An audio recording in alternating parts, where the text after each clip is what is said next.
नमस्कार मंडळी, healthy food कट्ट्यावर सगळ्यांचं खूप स्वागत। नुकतंच नवरात्र आपलं पार पडलं। अगदी सगळ्यांनी उत्साहाने ज्या आपल्या सगळ्या साड्या आपण इतके दिवस नेसलेल्या असतील तर त्या सगळ्यांनी घड्या करून व्यवस्थित ठेवल्या असतील। आता आपण दिवाळीच्या तयारीला लागूया। दसऱ्यानंतर साधारण 2 ते 3 आठवड्यांनी दिवाळी येते। एक्झॅक्ट सांगायचं तर 19 दिवसांनी दिवाळी येते, कारण दसऱ्यानंतर 5 दिवसांनी कोजागिरी पौर्णिमा असते आणि कोजागिरी पौर्णिमेनंतर 12 दिवसांनी म्हणजे वसुबारस जेव्हा येते तर त्या दिवसापासून आपण दिवाळीला सुरुवात करतो, म्हणजे आपल्या दिवाळीला सुरुवात होते। तर दसरा झाल्यानंतर सगळ्यात आधी आपल्याला काय करायचंय तर स्वच्छता करायची। आता खरं म्हणजे नवरात्राच्या वेळेला आपल्याकडे स्वच्छता झालेली असते, तरी सुद्धा हा आपला वर्षाचा सगळ्यात मोठा सण असतो। त्याच्यामुळे आपण परत एकदा जी काही राहिलेली स्वच्छता असेल तर ती जुजबी स्वच्छता आपण करून घ्यायची। एकदा हे कंटाळवाणं काम झालं की मग आपण आपल्या दिवाळीच्या बाकीच्या तयारीला लागू शकतो। साधारण कोजागिरी पौर्णिमा झाली की त्याच्यानंतर आपण सगळ्यात महत्त्वाचं काय करायचं तर आकाशकंदील पणत्या या हुडकून ठेवायच्या आधी, कारण बऱ्याच वेळेला ऐन वेळेला आपल्याला ते होल्डर वगैरे सापडत नाही, त्याच्यामध्ये खूप वेळ जातो आणि वसुबारसेच्या दिवसापासून आपल्याला आकाशकंदील आणि पणत्या लावायच्या असतात। तर ते आधी बघून ठेवायचं, स्वच्छ करून ठेवायचं। नवीन आकाशकंदील आणायचा असेल तर तो तुम्ही ऑनलाईन घेऊ शकता किंवा घरी करू शकता, ते तुम्ही तुमच्या याच्याप्रमाणे ठरवा। त्याच्यानंतर रांगोळी आपण 4-5 दिवस दिवाळीच्या दिवसात रांगोळी काढत असतो आणि रांगोळीचे रंग आपल्याकडे असतात हल्ली आता 12 महिने, पण तरी सुद्धा नेमका एखादा रंग कमी असतो। तर मग ते एकदा बघून घ्यायचं की रांगोळीचे रंग कुठले आहेत, विशेषतः हिरवा वगैरे पानांचे रंग वगैरे जे आपल्याला नेहमीसाठी लागतात तर ते भरपूर आहेत का नाही बघून घ्यायचं। आणि हे सगळं झालं, घराची स्वच्छता झाली, हे सगळे बाकीचं झालं की आपण महत्वाचं, आज मी तुम्हाला महत्वाचं जे सांगणार आहे ते फराळाबद्दल सांगणार आहे। सगळ्यात आधी फराळाची तयारी जेव्हा आपण सुरुवात करतो तेव्हा सगळ्यात आधी आपल्याला काय करायचंय तर तांदूळ भिजत घालायचे आहेत अनारशासाठी, कारण हे आपण पीठ लवकर करून ठेवू शकतो। जेवढं लवकर करून ठेवू तेवढं ते छान मुरतं आणि अनारसे छान जाळीदार होतात, छान होतात, खुसखुशीत होतात, कुरकुरीत होतात। अनारशाचा व्हिडिओ ऑलरेडी मी अपलोड केलेला आहे। 3 दिवस अनारसे, 3 दिवस तांदूळ भिजवायचे असतात ते। तर माझ्याकडे व्हिडिओमध्ये चुकून तो आवाज कट झाला, तांदूळ डायरेक्ट पसरलेले दाखवले गेले। मी परत एकदा सांगते, अनारशाचा तुम्ही तो व्हिडिओ बघा। मी ते अनारसे पारंपरिक पद्धतीने 3 दिवस तांदूळ भिजवून केलेले आहेत। अनारसेचा व्हिडिओमध्ये मी सगळ्या टिप्स सांगितलेल्याच आहेत, पण परत एकदा सांगते, अनारसे करताना तांदूळ जुने घ्यायचे। ज्या तांदळाचा भात चिकट होतो असे तांदूळ घ्यायचे नाहीत, जुने तांदूळ घ्यायचे। ते छान व्यवस्थित 3 दिवस भिजवायचे, रोज पाणी बदलायचं। त्याच्यानंतर ते कपड्यावर छान वाळवून घ्यायचे आणि वाळवताना इतके अगदी खडखडीत वाळवायचे नाही, नाहीतर तरी पण अनारसे चांगले होत नाही। हाताला असे गार लागले पाहिजेत ते, असे तांदूळ मिक्सरमध्ये बारीक करायचे। अनारसे बिघडण्याचे महत्वाचे 2च कारण असतात, एक म्हणजे गुळाचं प्रमाण जास्त झालं तर अनारसे बिघडतात, आणि दुसरं म्हणजे पीठ जर फार कोरडं झालं आणि मग आपण त्याच्यामध्ये केळं वगैरे घातलं, मग ते ऐन वेळेला जास्त होतं वगैरे, तर एक अनारसे बिघडू शकतात। व्हिडिओमध्ये ते सगळं सांगितलेलं आहे, तर तो माझा अनारशाचा व्हिडिओ तुम्ही नक्की बघा। त्याच्यानंतर अनारशाचं पीठ एकदा करून ठेवलं की मग नंबर येतो भाजणीचा, कारण भाजणी पण आपण आधी करून ठेवली तरी चालते, ते एक काम आपलं पूर्ण होतं। जितकी आपण पूर्वतयारी करून ठेवू तेवढी आपल्याला दिवाळीचे फराळ करायला सोपं पडतं, कमी वेळामध्ये आपला हा फराळ पूर्ण होतो, फार दमायला होत नाही। तर भाजणीचा सुद्धा व्हिडिओ याच्या आधी मी ऑलरेडी अपलोड केलेला आहे, तुम्ही तो भाजणीचा व्हिडिओ बघा आणि त्याप्रमाणे चकल्या करा। फार सुंदर खुसखुशीत चकल्या होतात। तुम्हाला भाजणीच्या न करता वेगळ्या करायच्या असतील तर डाळं घालून पण मी चकल्या केलेल्या आहेत, तो पण व्हिडिओ मी अपलोड केलेला आहे। या सगळ्याच्या लिंक मी डिस्क्रिप्शन बॉक्समध्ये तुम्हाला देईन, तुम्ही ते बघू शकता आणि तुमच्या आवडीप्रमाणे करू शकता। आता महत्वाचं काय होतं माहिती का, आपण दिवाळीचं जे सगळं सामान आणतो तर त्याबरोबर खूप भरमसाठ धान्य आणलं जातं। आपल्याला असं वाटतं की भरपूर प्रमाणात डाळी किंवा साखर वगैरे असं मैदा असं भरपूर प्रमाणात आणलं जातं, मग ते उरतं नंतर। तर तसं न होण्यासाठी मी तुम्हाला साधारण, म्हणजे माझ्याकडे कसं लागतं, 4 ते 6 माणसांसाठी किती सामान लागेल आपल्याला दिवाळीला, तर ते मी तुम्हाला सांगते। किराण्याच्या व्यतिरिक्त आपल्याला लागतं सुगंधी साबण, सुगंधी उटणं आणि सुगंधी तेल, तर हे पण आपण आधी आणून ठेवू शकतो, त्याची तयारी आधी करू शकतो। त्यानंतर हे सगळं जे आहे ना ते आपण घरी पण करू शकतो, विशेषतः उटणं आणि साबण।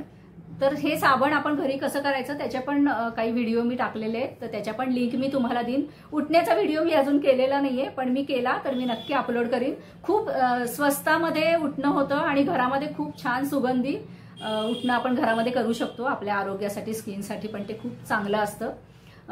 मसुराची डाळ वगैरे घरी आपण दळून ते करू शकतो उठणं. दळून म्हणजे गिरणीवरनं दळून आणून, आणि खूप स्वस्तामध्ये होतं. तर ते उठण्याचा व्हिडिओ मी केला की नक्की अपलोड करीन. तुम्ही पण हे उठणं यावर्षी नक्की घरी ट्राय करा आणि खूप ते छान होतं. घराची स्वच्छता करताना आपल्याला जर पडदे वगैरे बदलायचे असतील तर यावेळेला तुम्ही एक 10-15 दिवस आधी सुद्धा पडदे बदलून ठेवू शकता, म्हणजे ते काम आपलं पूर्ण होईल. सोफ्याची कव्हर सुद्धा बदलू शकता वगैरे. त्याच्यानंतर महत्वाचं मी सांगते की जे आपलं किराणा जे आपण आणतो तर तो साधारण किती आणायचा, कारण खूप भरमसाठ आणला तर उरलेला तो वाया जाऊ शकतो किंवा खूप दिवस आपल्याला वापरावा लागतो. तर सगळ्यात महत्वाचं काय आहे की बारीक रवा जो आहे तर तो साधारण 1 किलो पुरतो असं मला वाटतं. तुम्ही तुमच्याकडे किती प्रमाणात सगळं फराळाचं सामान बनवायचं ते तुम्ही बघा. आता हल्ली फराळाचं जे सगळे लाडू, चिवडा, चकली सगळे आपण 12 महिने करत असतो, त्याच्यामुळे त्याचं आता एवढं अप्रूप राहिलेलं नसतं, त्याच्यामुळे ते खूप प्रमाणात संपत नाही. ताजं ताजं असताना खाल्लं जातं आणि नंतर मग कंटाळा येतो. आपण इतकी मेहनत घेऊन इतका वेळ घालवून ते करतो आणि मग जेव्हा ते मुद्दाम संपवावं लागतं किंवा कुणी फारशी खायची इच्छा दाखवत नाही तर तेव्हा तो सगळा वेळ वाया गेल्यासारखं वाटतो. तर तसं न वाटता, म्हणजे आपल्याला तसं वाटू नये म्हणून मला असं वाटतं की एक साधारण 8 दिवसात सगळं फराळाचं संपेल इतकंच करावं, म्हणजे ते ताजं ताजं खाल्लं पण जातं आणि त्याची चव पण खूप छान लागते. आता बऱ्याच वेळेला की नवरात्रात नारळ आपल्याकडे आलेले असतात, तर ते नारळ संपवायसाठी म्हणून मी बऱ्याच वेळेला करंज्या करताना ओल्या नारळाच्या करते. तर सगळ्यांना वाटतं दिवाळीच्या ओल्या नारळाच्या करंज्या टिकतील कशा काय वगैरे, तर असं काही नाहीये. आपण जर ते सारण व्यवस्थित कोरडं केलं तर 5 ते 6 दिवस ओल्या नारळाची करंजी सुद्धा व्यवस्थित टिकते. आणि अर्थात तुम्हाला जर कोरड्या नारळाची करायची असेल तर म्हणजे मी आधी जसं सांगितलं तसं अनारशाचं पीठ करून ठेवायचं, भाजणी करून ठेवायची आणि त्याच्यानंतर सारण पण आपण करून ठेवू शकतो. सारण अजिबात लवकर खराब होत नाही, कारण खोबरं आपण कोरड्या खोबऱ्याचं जरी सारण केलं तरी खोबरं व्यवस्थित भाजून जर घेतलं तर ते महिनाभर सुद्धा सारण काहीही खराब होत नाही, खूप छान राहतं. तेही काम आपण लवकर करून ठेवू शकतो. त्याच्यानंतर बरेच जण म्हणतात की पिठी साखर आपण करून ठेवावी, पण माझा असा अनुभव आहे की पिठी साखर जेव्हा आपण करून ठेवतो त्याच्यामध्ये परत गाठी होतात. त्याच्यामुळे मी असं म्हणेन की पिठी साखर ऐन वेळेला केलेली जास्त चांगली आहे. कुणी कुणी गिरणीतून दळून आणतात, पण दळून आणलेल्या पिठी साखरेमध्ये सुद्धा गाठी होतात. अर्थात तसं जर तुम्ही आणलं तर ऐन वेळेला जेव्हा बेसनाच्या लाडवात वगैरे आपल्याला मिसळायचं असतं, एकतर चाळून घ्यावी लागते किंवा मिक्सरमध्ये एक अर्धा मिनिट जर फिरवून घेतली तर त्या गाठी मोडतात. पण मी नेहमी मिक्सरवरच पिठी साखर करते आणि खूप लवकर होते. आपला मिक्सर जर चांगल्या क्वालिटीचा असेल तर चाळायची सुद्धा गरज पडत नाही. जेवढी पाहिजे तेवढी आपण पिठी साखर करू शकतो. साधारण 1 किलो जर पिठी साखर केली तर आपल्याला जर चिरोट्याला आपण थोडीशी वापरली तर ती, त्याच्यानंतर सारणाला म्हणजे करंजीच्या सारणाला आणि बेसनाच्या लाडवाला एवढी 1 किलो पिठी साखर पुरेशी होते. पण मी जसं तुम्हाला सांगते की 4 ते 6 माणसांसाठी मी हे सांगतेय सगळं प्रमाण तुम्हाला. आता अर्धा किलो जर रवा आपण घेतला, बारीक रवा, साधारण 1 किलो रवा आणून ठेवायचा आणि तो भाजून ठेवायचा. भाजून ठेवला की लाडू करताना लाडू आपले लवकर होतात, वेळ वाचतो आपला. ही जेवढी पूर्वतयारी आपण आधी करू तेवढा फराळाचे आपले सगळे पदार्थ लवकर लवकर होणार आहे.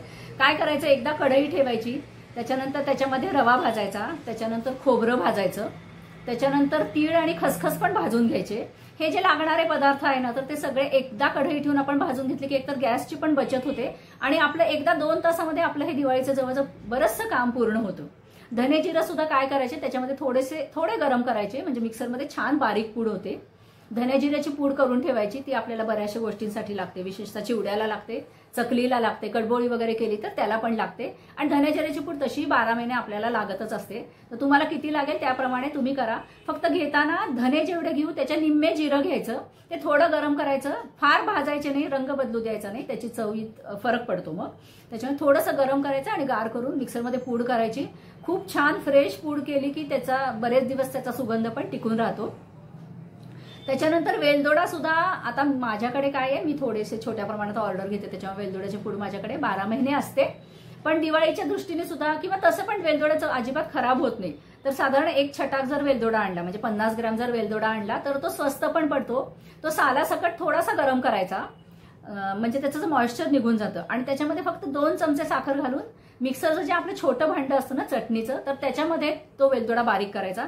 खूप छान बारीक पूड होते आणि खूप दिवस टिकते सुद्धा. आणि सालासकट केल्यामुळे ती भरपूर होते आणि चव पण त्याची छान लागते, चाळायची सुद्धा गरज पडत नाही. तर अशी वेलदोड्याची पूड करून ठेवायची. एखादं जायफळ खिसून ठेवायचं. जायफळ फराळाच्या पदार्थात आपल्याला फारसं लागत नाही, पण आपण दिवाळीच्या वेळेला कुठल्या त्यानिमित्ताने वेगवेगळी पक्वानं करत असतो, तर अशा वेळेला केशर जायफळ आपल्याकडे हाताशी असलं तर आपल्याला सोपं पडतं करायला. तर मी तुम्हाला प्रमाण सांगत होते, तर 1 किलो साधारण जर रवा आपण भाजून ठेवला आणि त्याच्यात जर अर्धा किलो घेतला, अर्धा किलो बारीक रवा, अर्धा किलो साखर, त्याच्यानंतर साधारण 100 ते 125 ग्रॅम किंवा 150 ग्रॅम तूप, एवढ्या साहित्यामध्ये आपले 35 लाडू होतात. मध्यम आकाराचे रव्याचे 35 लाडू होतात. आता त्या प्रमाणामध्ये तुम्ही किती रवा आणून ठेवायचा, किती लाडू करायचे ते तुम्ही ठरवा. रव्याच्या लाडवाच्या पाकासंबंधी अनेक शंका असतात.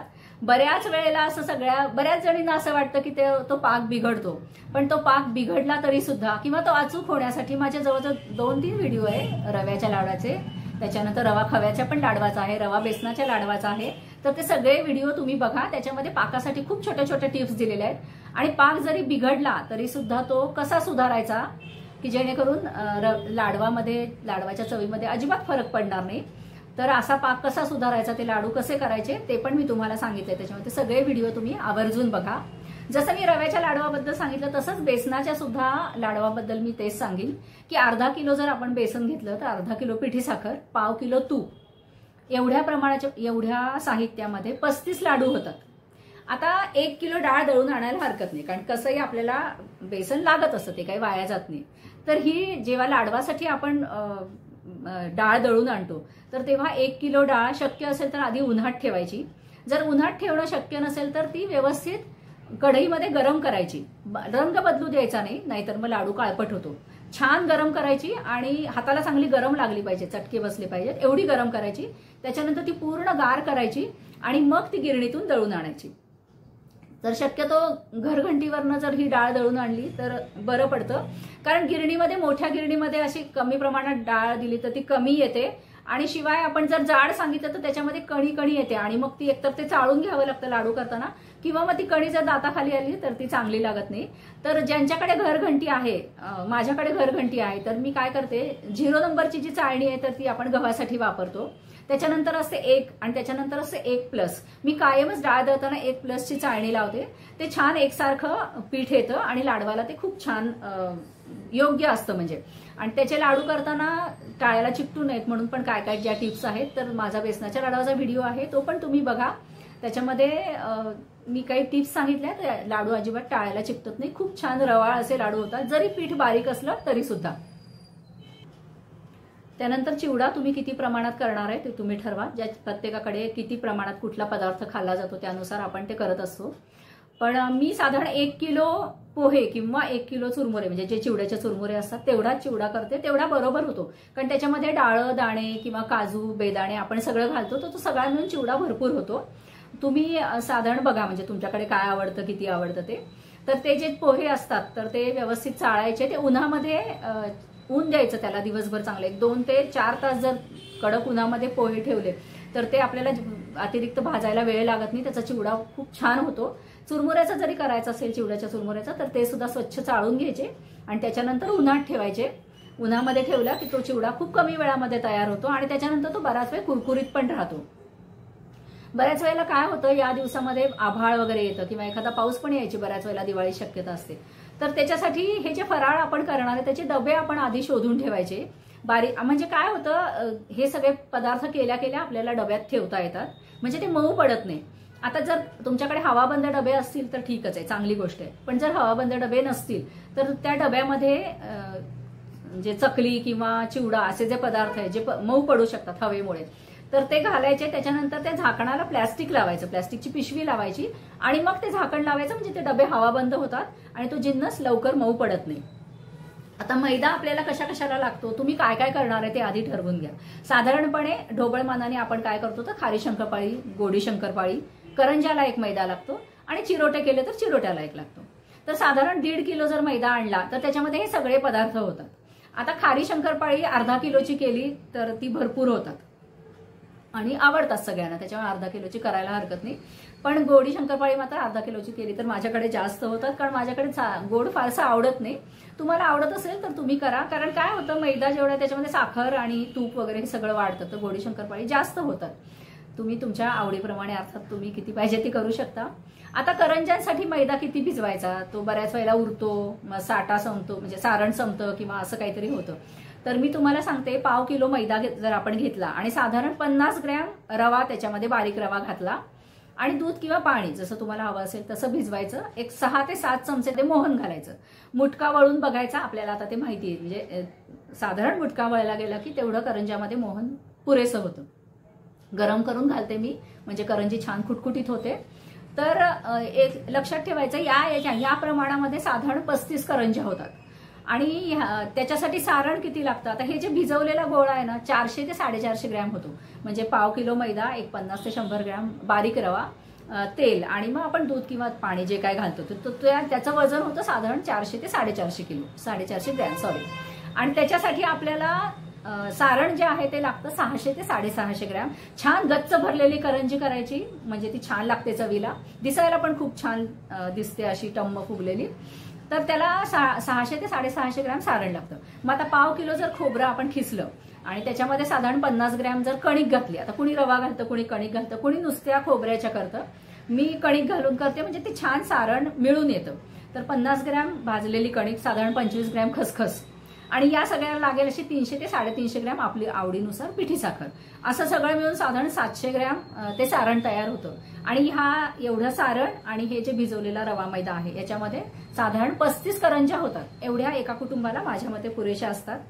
तुम्हाला ज्या जास्त आवडत असतील, करंज्या जास्त खाल्ल्या जात असतील तर तुम्ही त्या प्रमाणात करा.